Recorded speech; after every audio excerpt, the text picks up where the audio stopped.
I am happy to have Michael with me again today. Hey there, Karen. And we are going to be talking about language and the way that language influences human development, I guess, or historical development.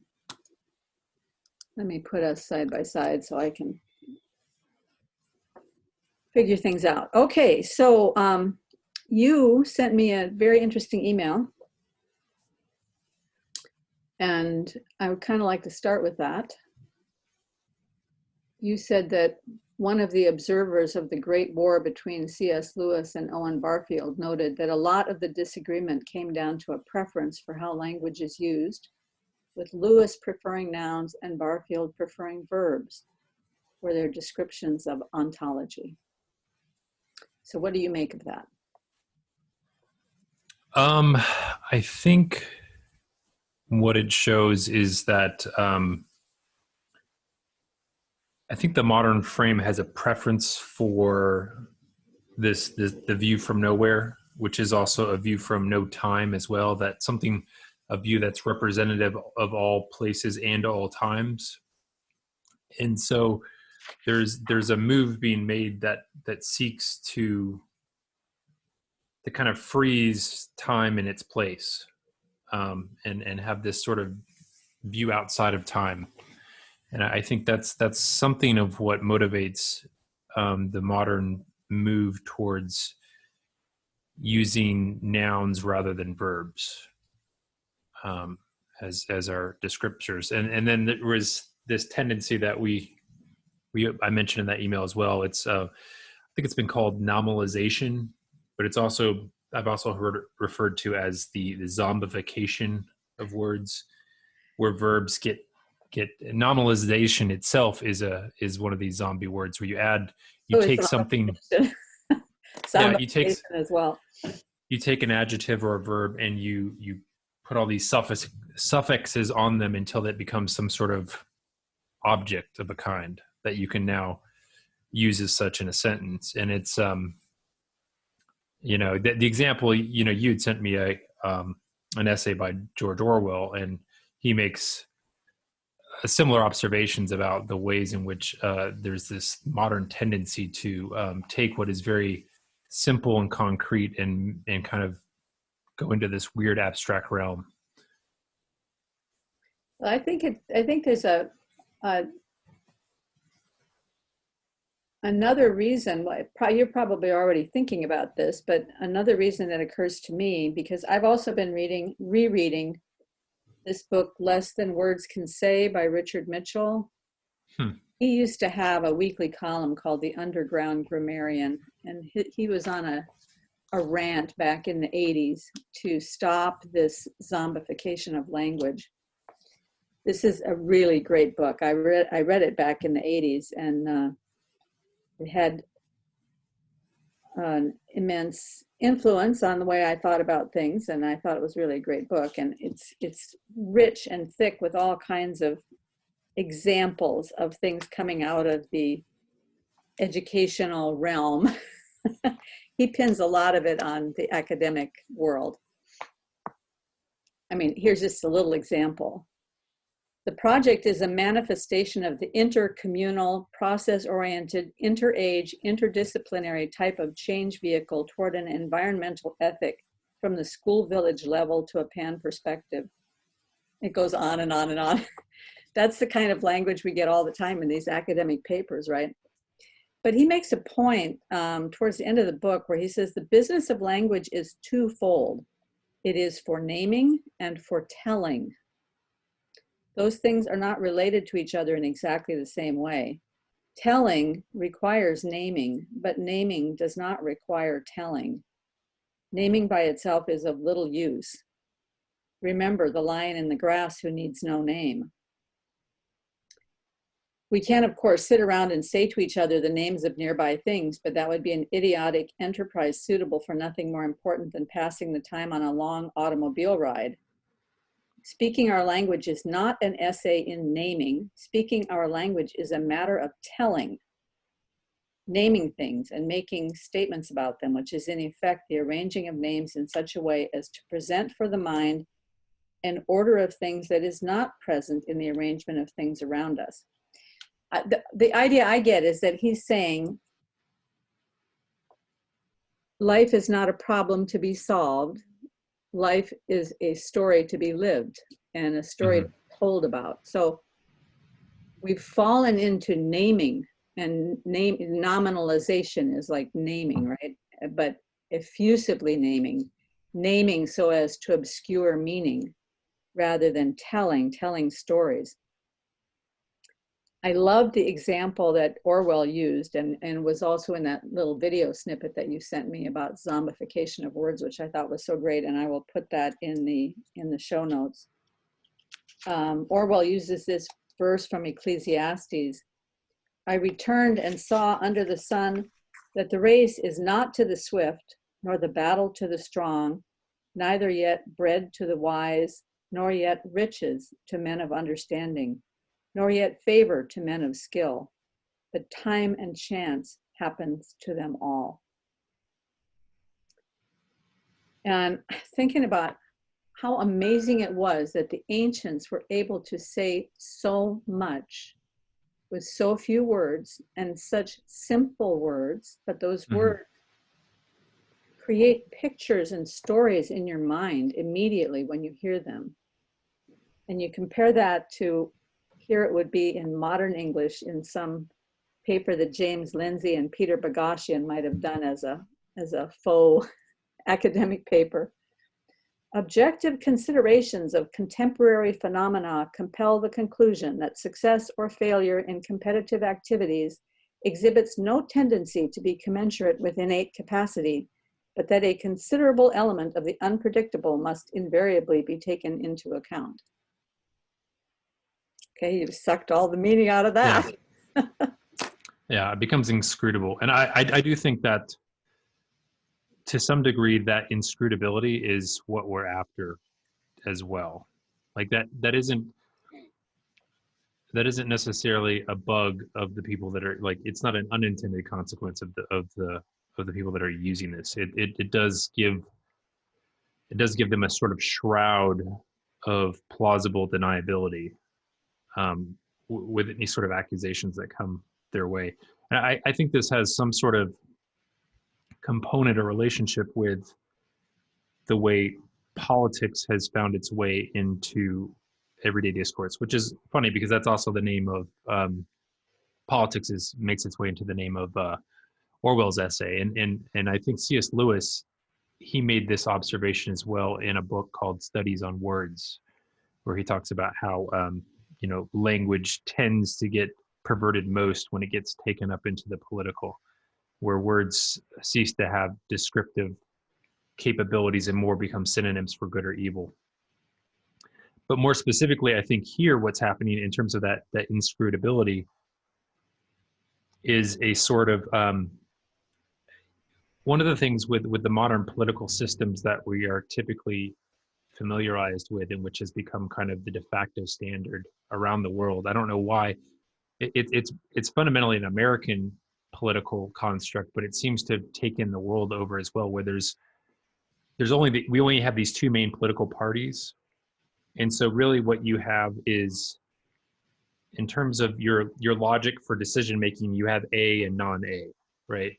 And so what that means at a tactical level, when you're trying to win a debate with your opposition, you don't necessarily have to put forward anything of substance that's going to like beat out the opposition. You just have to throw as many chinks into their armor as possible. That you have to just make them look as bad as possible. So which is usually easier than coming up with something productive, some sort of constructive idea of your own. And so what ends up happening typically is that you come up with some sort of vague proposals of how you're going to improve things, while avoiding any sort of specific detail, any concrete idea that would expand the surface area of what you could be attacked by your opposition, right? So you kind of, your aim is to be this sort of Teflon that everything falls off of. And I think this inscrutability kind of plays a role in that. It it kind of indicates something. It sounds smart, it sounds intellectual, but if you pull back the layers, sometimes you're not really sure what's underneath the blankets, so to speak. So I think one of the arguments that Richard Mitchell, the underground grammarian, makes about that is that, I mean, he was writing about this in the 1980s, but he'd been writing about it for probably 20 years already by that time, was that a lot of the problem began when there came to be federal money available for grants, whether you're a scientific enterprise or an educational enterprise. If you could write a good enough grant proposal, you could get into the federal coffers, and pretty soon you wouldn't have to work as hard. You just have this money rolling in, right? And grant proposals are absolutely obfuscatious language from beginning to end. That's all they are, because they're trying to come up with something as vague as possible, but that still sounds as though it has some sort of intentionality to it. Right. And It's weird because I think it's easier to do from the perspective of the person constructing these sentences. There's an easiness to it because there's as I think Orwell pointed to this, that you're kind of taking constructed phrases that have already and kind of just slamming them into place rather than actually thinking about what you want to say. And there's a sort of recognition factor with these big words. And so it does what it does is, for the reader though, you have this sort of cloud of things, this sort of vagueness to it, that to try and sort through, especially when they start lining up a bunch in a sentence, is like your example from Ecclesiastes. It becomes very intellectually difficult to try and get to the bottom of what's being said. And so typically what people do is, reading that, is they don't read it. That's typically what happens. They just go, okay, this looks intelligent because I can't parse it quickly. So it must be, in some ways, at least, as a little bit more intelligent than my capabilities. So, and I don't want to admit, that I don't understand what it's saying. So there's kind of that, that emperor has no clothes phenomenon, where nobody wants to be the first one to admit that I don't think anything's actually being done here, because maybe there really is something and you're just not smart enough to see it. And nobody wants to be the first one to call, to say, this looks like BS to me. I have certainly felt that many times. I've thought that, I guess I'm not very smart. I can't work my way through this paragraph and figure out what they're trying to say. Because, I mean, sometimes a person will be saying something that is incredibly deep. Like, for example, David Berlinski is a brilliant guy. When I hear him talk, I can only understand about 10% of his allusions, because he uses all sorts of history and philosophy and literary allusions that I am not familiar with, and he's always throwing in some modern construct on top of it, and I can't follow him all the time. Even if I go back and I read his interviews, I have to really think about it to figure out what he's saying. But then there will be other things that I read, like some of these Peter Boghossian and his fake academic papers.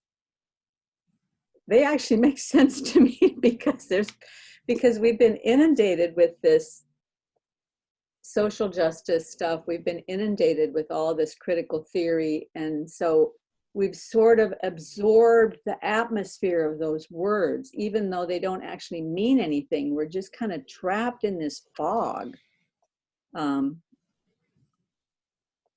And I find myself falling into using the passive more than I should, and into using packaged words because they are simpler than trying to actually say something.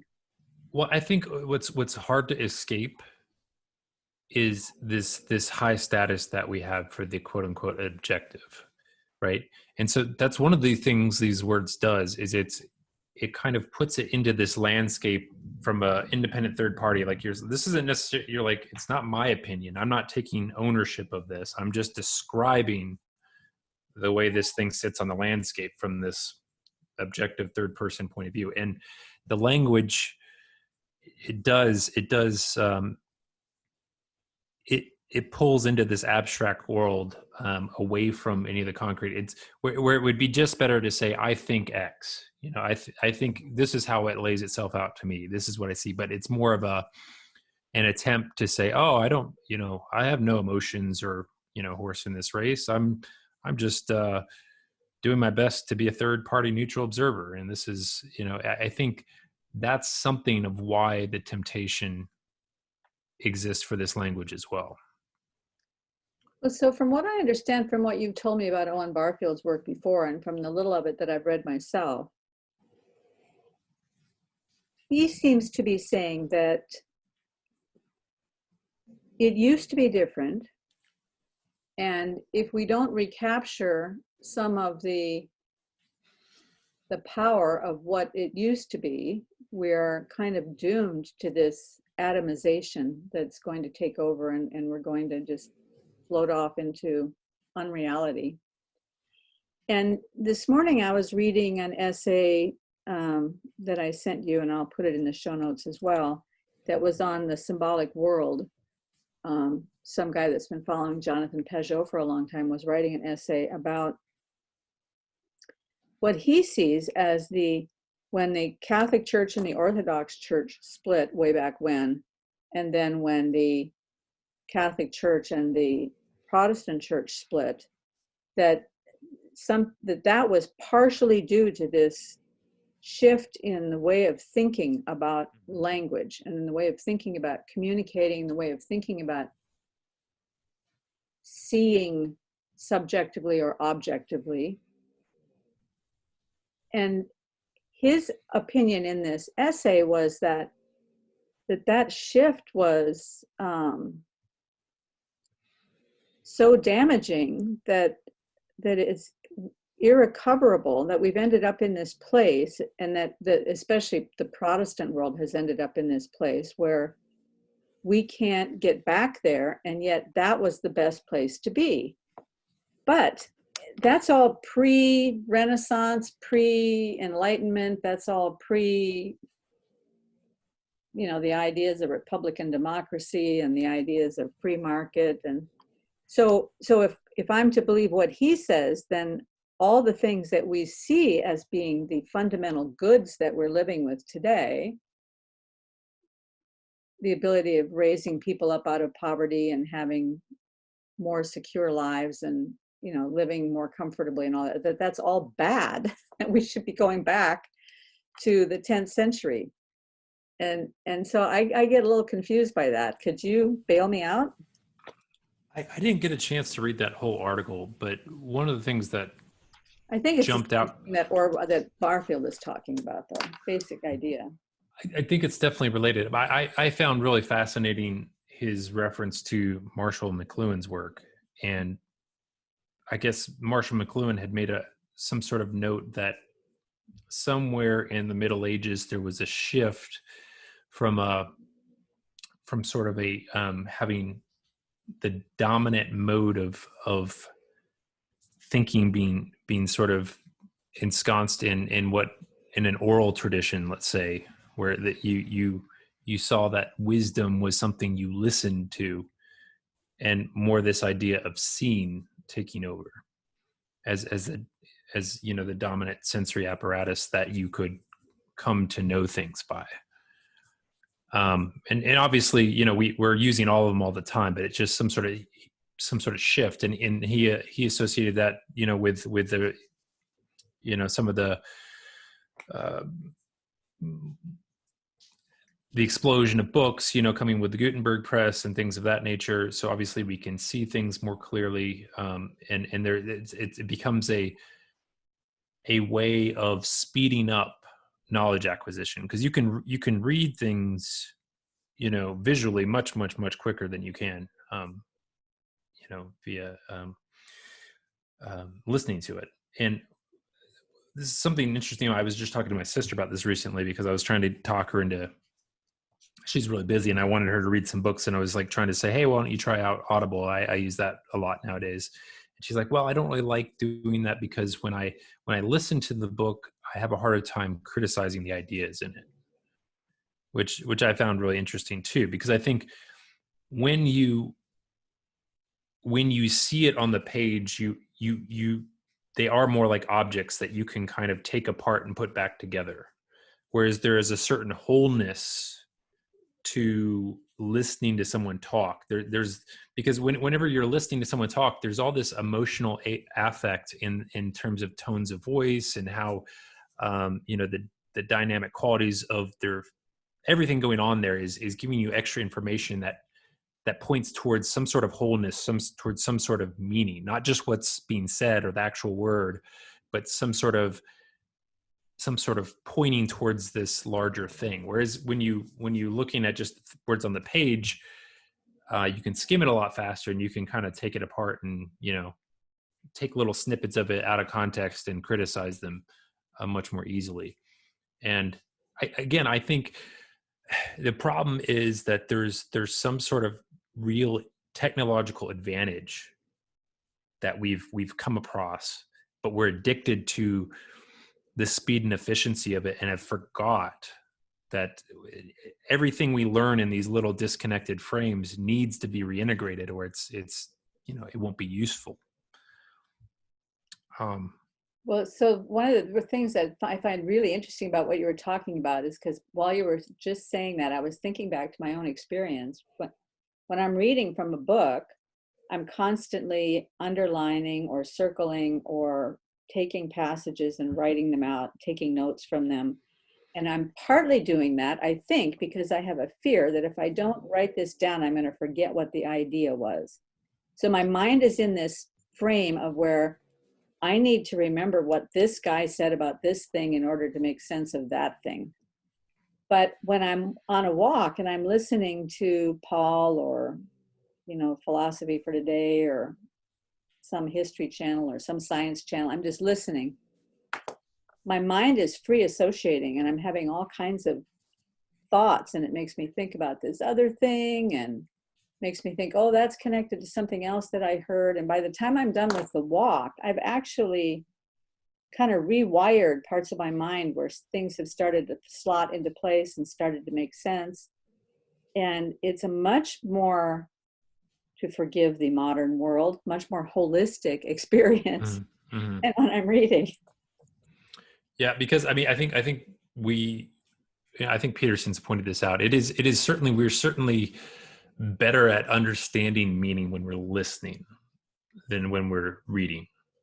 And there's a huge percentage of the work of comprehension is done when you're listening to somebody talk, because they're giving you all these different auditory clues about where the emphasis is in this sentence, where something interesting has occurred, where something interesting is about to occur.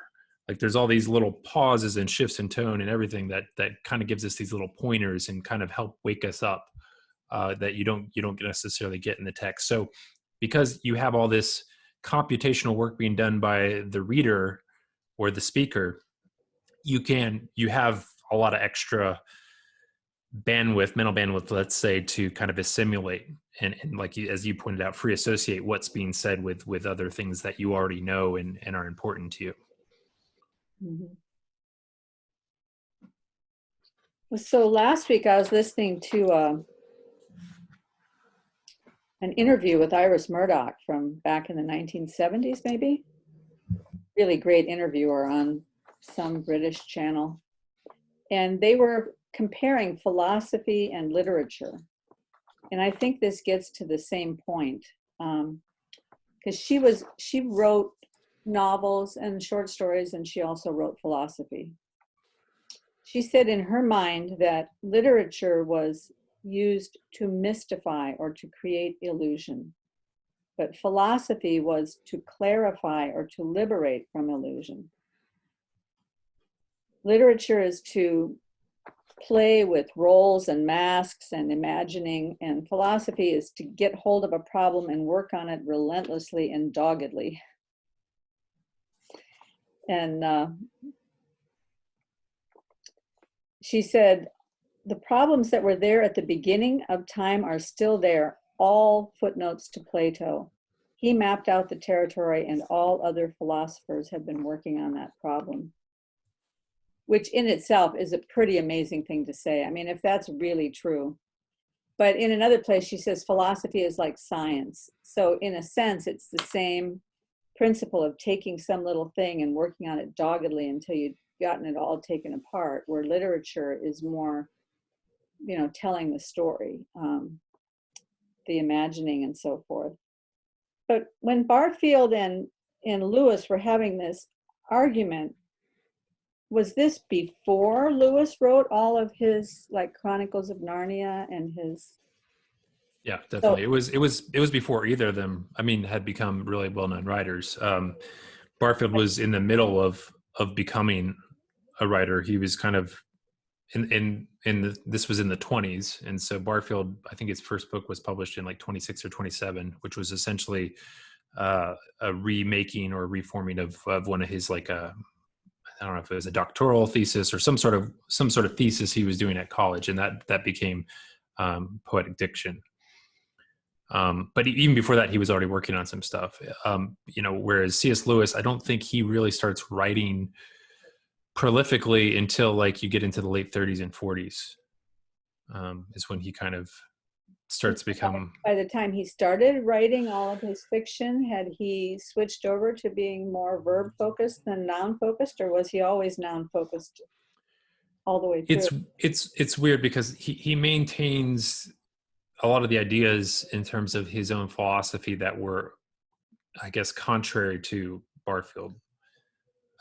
There's a great book called Barfield on C.S. Lewis. Basically, it has a collection of essays that where Barfield kind of reflects on different things about C.S. Lewis, and he says, he definitely had these ideas that worked their ways out in his fiction, but from a dogmatic sort of, point of view, he still held that he had he held to his philosophical terms, pretty much, and definitely throughout his life. But you can see that again in his fiction that there's he's playing with something else outside of the boundaries of what he would say one can know with certainty. Well, so in your letter to me this morning, you also made this statement, which I thought was so interesting. You said,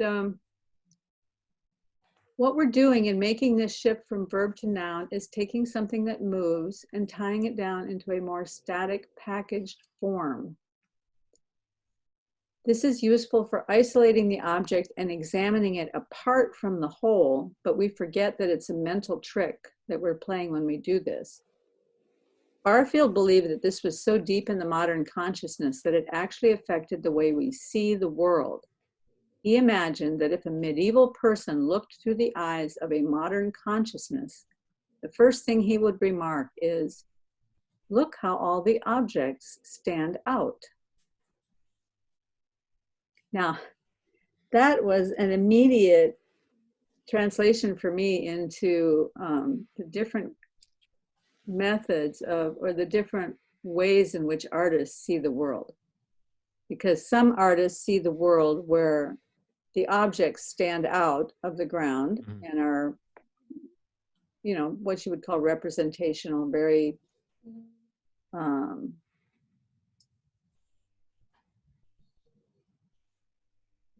a big focus on form, shading, all of that to make a three-dimensional appearance on the canvas.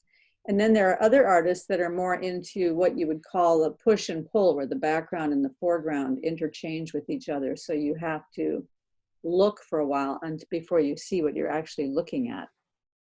And yeah. I think examples that I could show if you want. Yeah, that would be great. And I'd like to point out, though, I don't think it's helpful to think about this as a good or bad sort of spectrum, right? Yeah. It's in certain instances, it's appropriate to be more focused on the whole, right? And in some instances, you have a specific purpose in, making some sort of object really, jump to the fore of your work of art. And if we say there's some sort of, overlap between beauty and meaning in terms of the way the parts connect to the whole, I think there's many ways in which beauty can be accomplished in both respects, like Mhm. where the objects do stand out and where they don't. But I think we'd all agree though that as an artist, you can't succeed unless you're doing both to some extent, right? Because that in some sense is what it means to be beautiful, is that there is this, the elements that are there connect into telling a story of some kind, right? And that means you can't be like, okay, well, I'm just really focused on the object, so I don't care about the background. If you do that to an extreme, you end up with something that a machine could have done, right? And vice versa. If you just had, all I care is the way the whole canvas looks. I'm not going to call anything out to. It's just going to be bland, right? It's not going to have anything particular to draw you into the frame to engage with it. Mhm. So it's like you're doing both all the time. And I think this is, the distinction between literature and philosophy, or, in this Barfield book I'm reading, he uses he uses poetry for literature, but it's the same idea. Like poetry is this sort of connectedness to the whole. The philosophical is this movement, the left brain movement down into the particular, into the very last details. But to do something effective, you got to be doing both. Like, for instance, like, we could imagine a science of, like, let's say I became obsessed with the surface of this table, and I did all this work to demonstrate that, hey, this table's made out of bamboo, and we used to think the structure of bamboo was X, and now I just show it's very, very slightly askew from that. Now I could spend years of my life on that, and I might show something that's actually true, but would I be remembered by subsequent generations if if there wasn't some actual meaning attached to this, right? That this new chemical discovery of bamboo actually led to something that had a larger impact on people's lives, right? So you always have to be going back and forth between the whole and the particular. And if you're not doing that, I think that's where you get really off. And I think that's where we're encouraged nowadays to maybe discard a lot of the tools that we use to get back to the holistic frame, which, religion and story and poetry being great examples, and art as well. Well, part of the reason I loved what you said is what you were quoting from Barfield about the first thing he would say is, look how all the objects stand out. I was immediately trying to imagine what it would be like to be one of those people and to be looking at the world in such a way that objects didn't stand out, but that they were integrated into their environment. It's kind of a head trip. I had Yeah, I had a funny it, experience on Saturday. We have this Voxer app that we're conversing on, and one of the things that happens when you push the button to start talking on Voxer is these little concentric circles start moving out on the screen, like radar or something like that. And I was looking at that while I was talking, and when I took my finger off the button and I looked at the countertop was going like this, like it was organizing all the particles into a countertop again. And it was a little sense of what it might have been like with a kind of a consciousness that was more focused on seeing the whole and not mhm. focused on seeing the parts. It must be a very remarkable experience. Yeah. Well, and you can imagine that if you're in a different time, the holistic frame is where you're going to detect a lot of very important things, right? And especially in previous times, right? Like things like threats and opportunities that are outside of your normal sphere or scope of what you do. Those are going to manifest themselves in that holistic frame, right? Um, Whereas nowadays that's not it's not something that dictates your survival so much nowadays, because we have all this modern civilization, and the luxuries that affords allows us to go incredibly deep into these little slivers, like essentially what we're doing right now with these kind of slivers of philosophical abstract thought, and how this connects to things, right?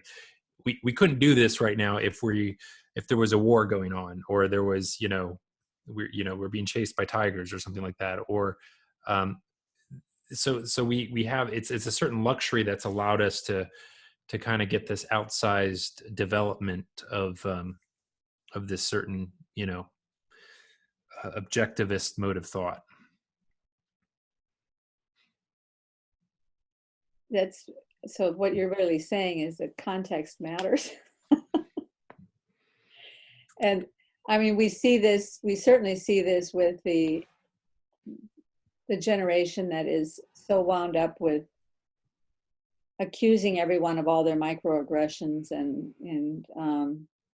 And being so certain with that accusation on a 2 or 3 second interval or sample of a particular interaction, or some sort of like a certain word was used or something like that could be used to sum up the entire character of another individual is very interesting.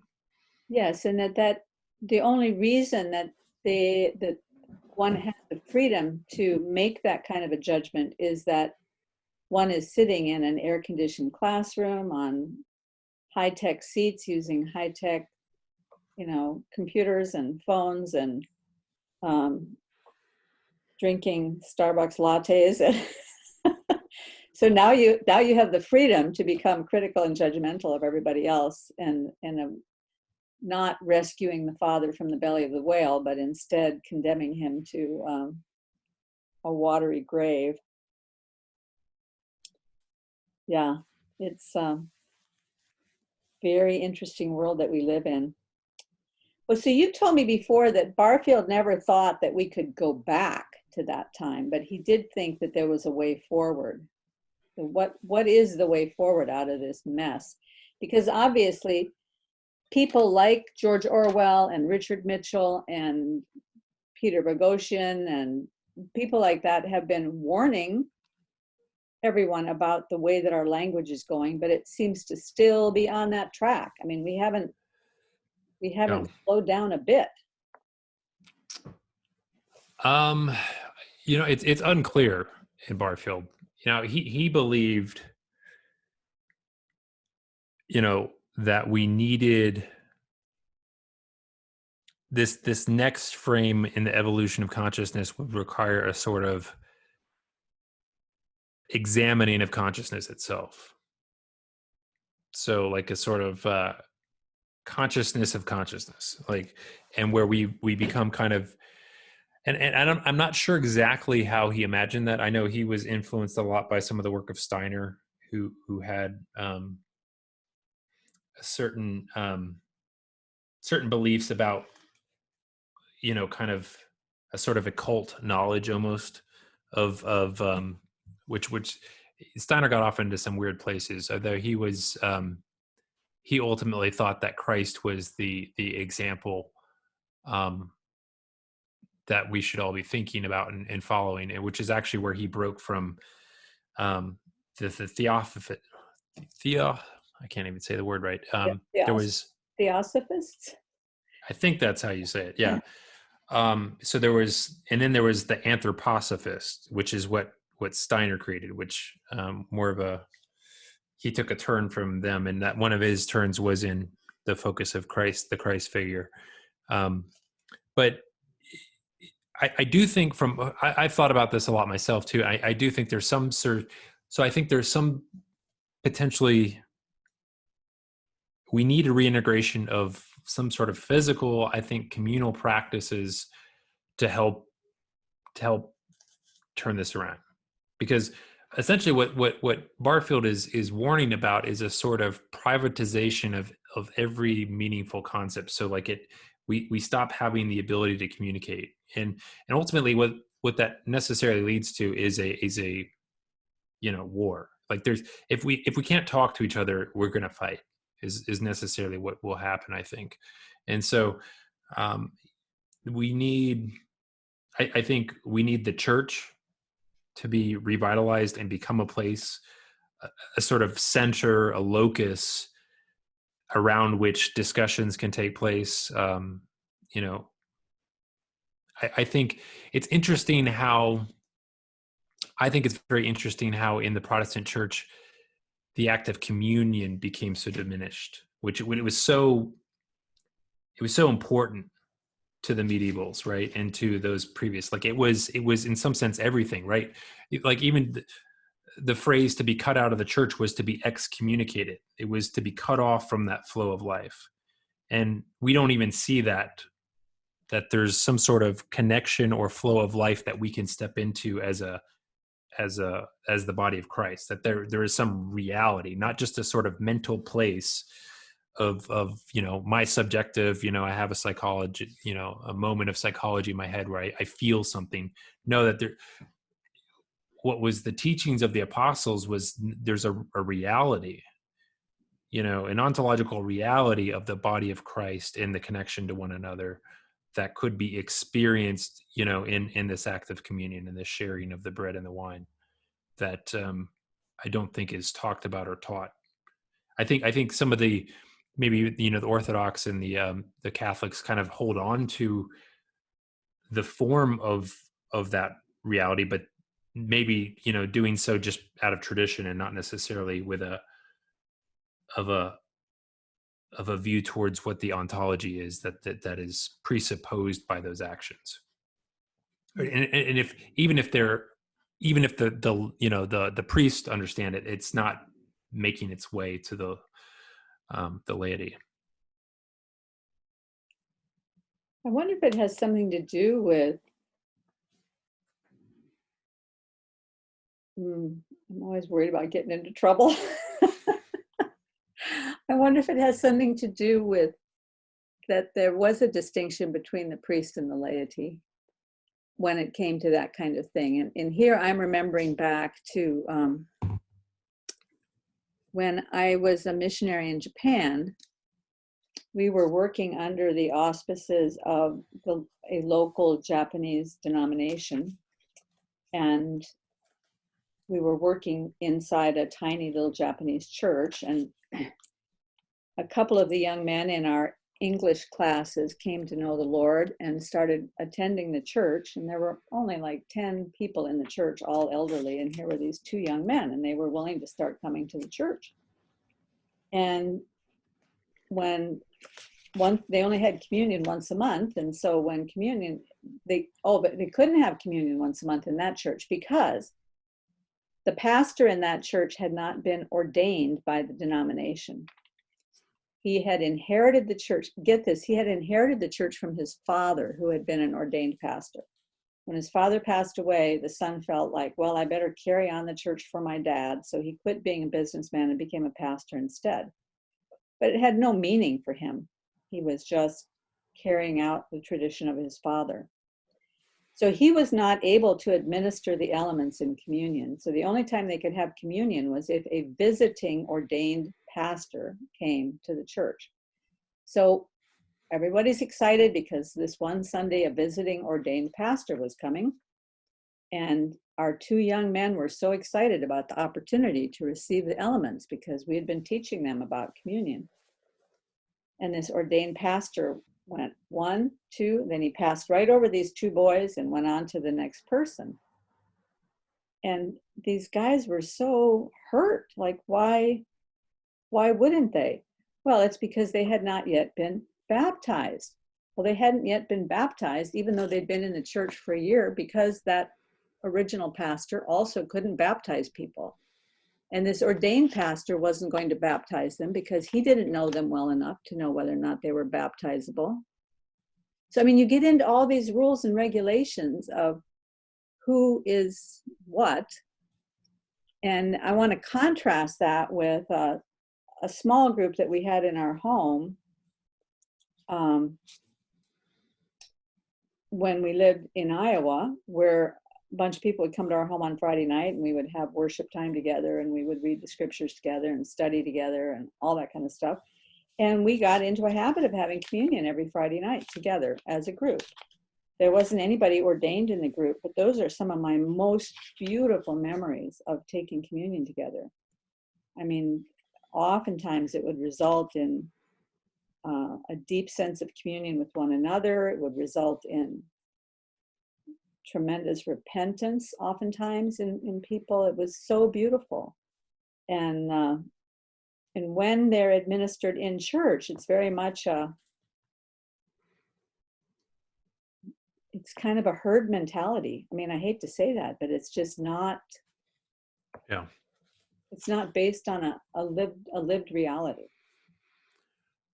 Yeah. Well, I think I think Paul's made this point that with Protestantism, it became a moment of, because of this concern about this phrase transubstantiation and what that meant. That it was presupposed it was some sort of like magic, where the the wine actually becomes blood, and the bread becomes the body of God, and because they wanted to get away from that, they turned it into, they just kind of denuded it of its real power, of this actual participation with the divine that was of absolute significance to the early apostles in the church. And we just I think you're right, though. I don't think, I think it can be revisited, and recovered.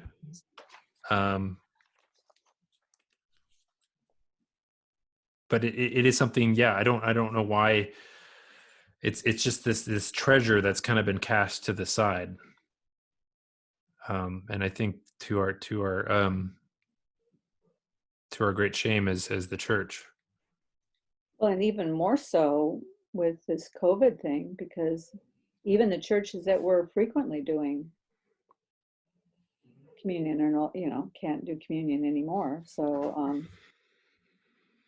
we had in one of our online services a month or so ago, somebody said, let's just have communion in our homes.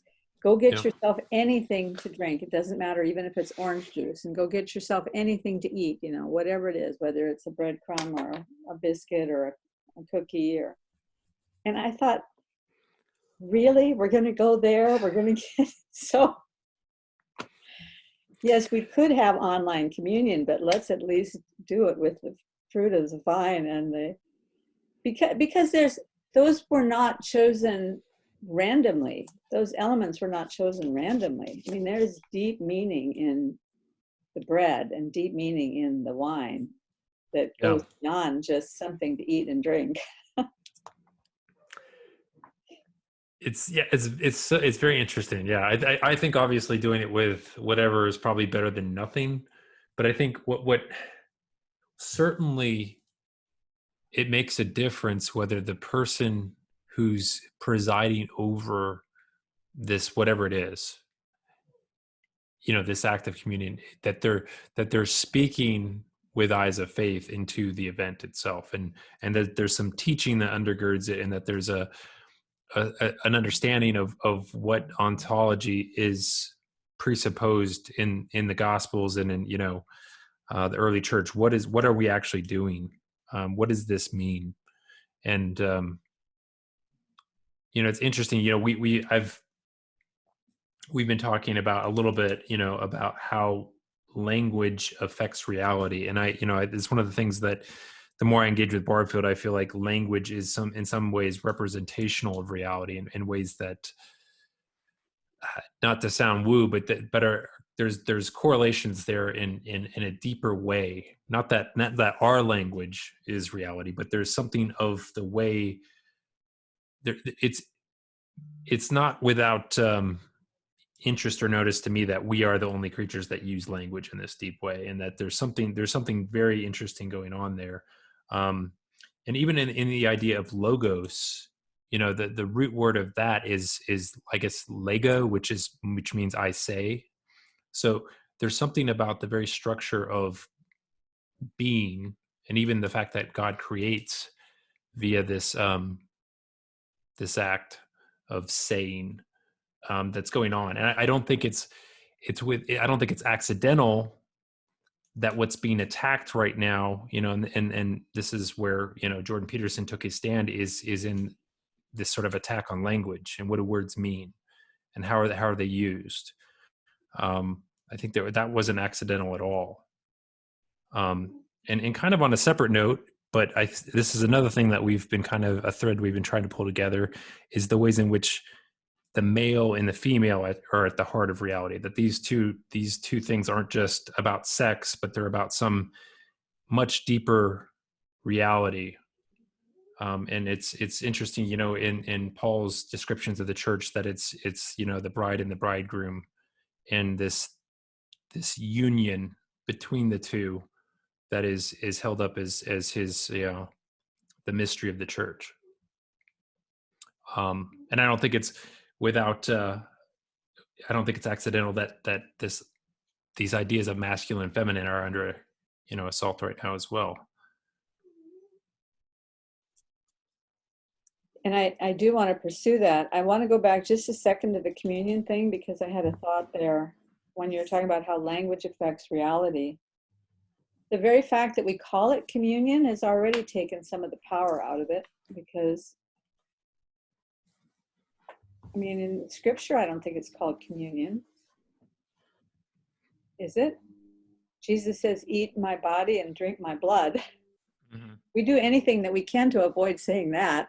I mean, those are very verbal, aren't they? They're very active, very verbal and very active. But instead, we nominalize it by calling it communion, which, I mean, that's a very meaningful word, to have communion, to have fellowship with one another, to have koinonia. But it's not the whole of what the event is.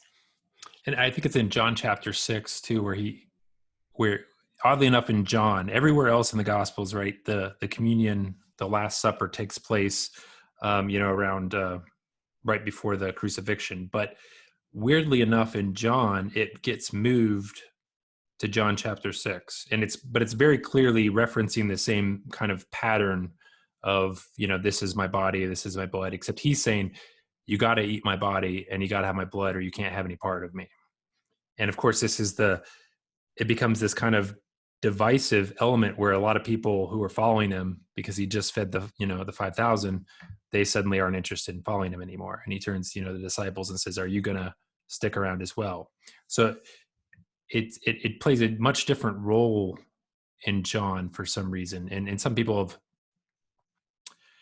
have supposed that John chapter 6 was written specifically to be basically a sort of early Christian Haggadah, which was the text that would be read during Passover.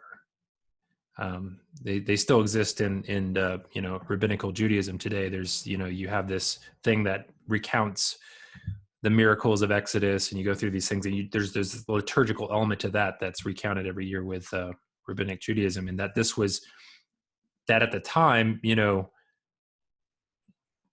that John was written, that Judaism and early Christianity were still kind of joined at the hilt, and they still kind of celebrated some of these things in similar ways, and that this was that John chapter 6 was written to be that liturgical guide for what you would go through for Passover. But I'm sure it's startling to the Jewish community. Yeah, but it's it's interesting because it situates the whole thing in a story is effectively what it's doing. In the Jewish version, with the accounts of Exodus and being led out of Egypt, and then Jesus kind of coming in to show that he is this lamb himself.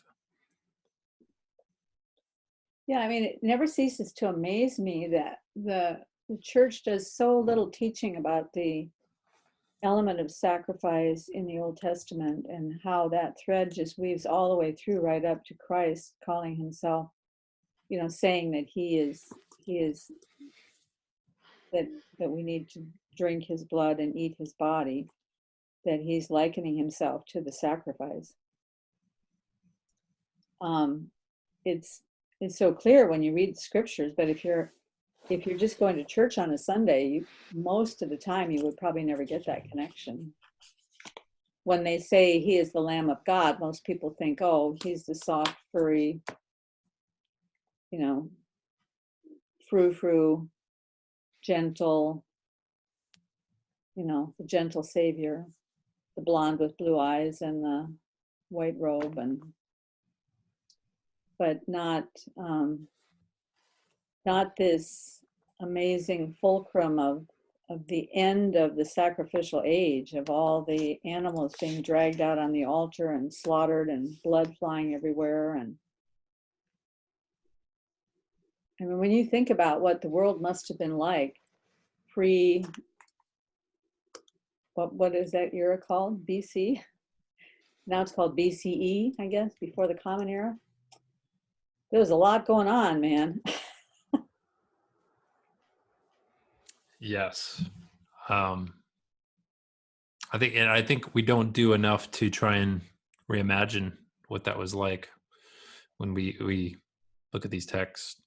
I think it's very difficult, and it's becoming more difficult because of the ways in which we're restricting speech, and we're narrowing what can be a story or thought of as a good story.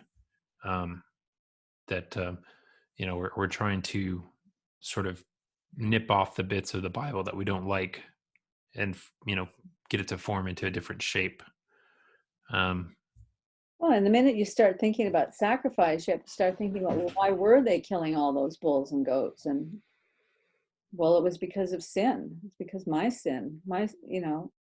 If we still had, if Christ had never come, the only way that my sin could be paid for would be with the slaughter of bulls and goats and blood on the doorposts. And that's the aspect of it that we don't think about, that there is a cost. Mm-hmm. There is a cost. And I don't think about that often enough. That there's, what we don't think about often enough is that there's a reality to all these things. I mean, one of the things that Jordan Peterson said one time that just really stuck with me is that if you try to circumvent reality, if you put a twist into the fabric of reality so that you can live life some way where you think you're going to circumvent the consequences, it's going to bounce back. It's going to get you. It doesn't matter. Someday it's going to bounce back and get you. And we don't tend to think of reality that way, that it's an actual thing, that we are accountable in a sense. We are accountable to reality. Yeah. I think it comes from seeing we in the modern frame, the only objects that have agency are humans. Everything else, it can be safely assumed to be dead, and playing by a sort of conscripted set of rules that we can all discover. There's it's just such a narrow simplification of what we all know to be true. And again, even every scientist knows this whenever they get close enough to the thing they're looking at to actually to take it in. It's only in these sort of summarizations and distillations of the work of other scientists that we come to this sort of belief in a very dumbed down model of things. But it's so we've so imbibed it that it is difficult to imagine how as a larger society we can make moves away from this without kind of essentially running into an iceberg of some sorts and having the ship start to go down. It's difficult to imagine how we will do this U-turn away from disaster without some sort of painful challenges that kind of force us to. Well, are there practices that you have in your own life that that are helping you to, I mean, because you're right in the middle of technology, which is filled with all sorts of this stuff. So how do you keep yourself from falling down that hole?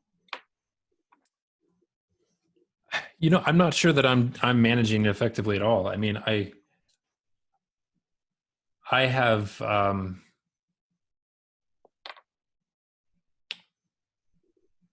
have moments to myself where I do try and contemplate these realities and have um, an interaction with God that is real and has a depth to it, which is always, it's a struggle. And I have especially now since COVID, there's no physical church anymore. I have a men's group I'm a part of, and that is extremely effective because we all know each other. And so although even for that, I feel like there's always a sense in the back of my mind where I'm like, I don't want to do this week. It's such a pain. But then I'm always glad that I make time for that. But overall, I still feel like, such a huge percentage of my time is spent in another mode of being, where it's necessitated to fit into the kind of mechanistic structures of the company and just the way things are. I don't know that I don't know. I'm not sure how well I'm doing, honestly. Well, so one of the things that you have is that you do have a men's group. So then I'm assuming that you guys, to some extent at least, keep each other accountable about areas that you're working on. And I mean, I think that's so important. And I have the same exact experience. We have a small group that we're part of, and always on the day of the small group, I'm like, oh, do we really have to do this? And then after it's over, it's like, oh, I'm so glad I did that. I know. You I know, know.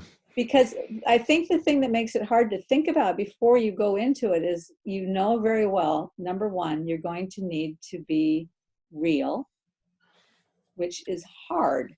It's hard Yeah. to be real. But if we didn't have that, like, one time a week where we would be real, what is it that rescues you,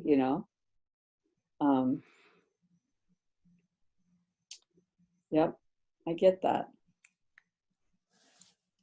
And then, I mean, I think that one of Jordan Peterson's rules that I think was it 7 or 8, speak the truth or at least don't lie. That is a very important thing for me to at least try to do. I'm not sure that I succeed at it, but it's a very, very important daily exercise to try in every aspect possible to speak the truth, because that keeps me from becoming a complete fraud to myself and to everybody else. It's so easy to be a fraud. Yeah. Um, I can go And down it's that road. especially difficult when you get into some sort of conflict with somebody, Yes. you know, Yeah. because what you're trying to do in the conflict usually is make it mostly the other person's fault, so that they are the person that has most of the responsibility to change. And that's never the case. And you're, you know, even in the course of a conflict, you become aware of all your faults get pointed out to you by the other person. And so, yeah, how you engage with that is, really important. And my husband is especially good at recognizing when I'm doing that. That's really bad. Because the minute he recognizes what I'm doing and calls me on it, I get really defensive because I don't like being called on it. I'd much rather come to it myself and say, oh, I was being fraudulent. I'd rather Yeah. tell him than have him tell me. This is why, and this goes back to the male and female thing, I think. This is why marriage is so important, because you have this other person to buff up against. These Bill and Annabelle Gillum used to do these marriage seminars, and they talked about the sandpaper principle, that you end up married to the person who is perfectly designed to rub off your rough spaces. So you typically end up married to the person who pushes all the buttons that are keeping you from being authentic. Yeah. And so we do that for each other, but it's not the nicest role to play, and it's no fun on the other side either. So, Yeah. but super important. Well, so if we were going to play with this idea of male and female, can you think of things that we could talk about? Would we have enough material to go through a session? There's a book that I've wanted to read for a while, by a Russian author. I don't think it was even translated into English until sometime in the 20th century, but it's the name of the author is Solovkov. I think that's, I'm saying that right. I was wondering if he was who you were going to talk about. Yeah.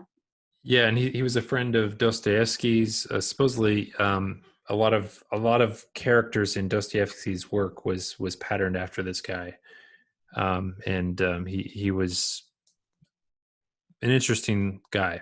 He was Orthodox, but he had some sympathies towards the Catholic Church, and he just had a lot of interesting ideas. And he has a book called The Meaning of Love that I've meant to get into, but I haven't had the time to. But I'd like to dive into that more, because I feel like there's something interesting that he's playing with, trying in terms of how specifically sexual love has this relationship to the spiritual, and what the nature of reality is. Well, yeah, that's certainly true. Yeah, that I'd be up for that. Okay. So one more book to put on my bookshelf. Would you be ready to start that next week, or do you want to? I don't know. We'll see if I can pick out some interesting things, some nuggets to dig into. Well, I'll get the book and see what I can get through, and we'll see what we do next week. Okay, sounds good. Great talking to you. Same here. Have a great week. Bye-bye.